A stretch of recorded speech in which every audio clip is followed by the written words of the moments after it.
আর নয় হতাশা, আর নয় ব্যর্থতা। আমাদের শাকিব খানে ইন্ডাস্ট্রির জন্য একটা ধামাকা মুভি নিয়ে আসছে, তুফান তুফান তুফান।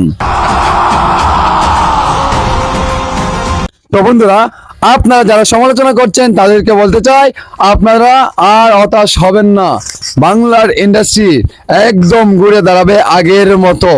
কে যেন বলেছিল, বাংলা সিনেমা যেভাবে আগে রেখে গিয়েছিলাম এইভাবে রাখতে পারে নাই। শাকিব খানের জন্য ইন্ডাস্ট্রি নষ্ট হয়ে গেছে।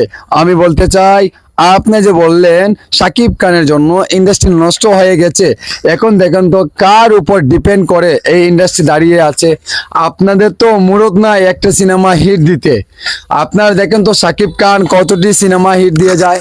শাকিব খানের সিনেমা ছাড়া আর কোনো সিনেমাই তো চলে না। এই যে ইনভেস্ট করে সিনেমা নির্মাণ করা হয়, সেই টাকাটাও উঠাতে পারে না। সো শাকিব খানকে নিয়ে কথাবার্তা বলতে হলে একটু ভেবেচিন্তে কথা বলবে। ব্যর্থতার আর কোনো দরকার নেই। আর এখানে চামচামি করতে আসি নাই, জয়েন্টে এসে পয়েন্টে কথা বলতে এসেছি। এমনকি সাদাকে সাদা কালোকে কালা বলতেই হবে, এটাই আমাদের কথা, এটাই আমার ডায়লগ, ঠিক আছে? সো যাদের কাছে এটা ভালো লাগবে সেটা তো ভালো, আর যারা খারাপ ভাববেন তাদের কাছে কিছু করার নেই ভাই।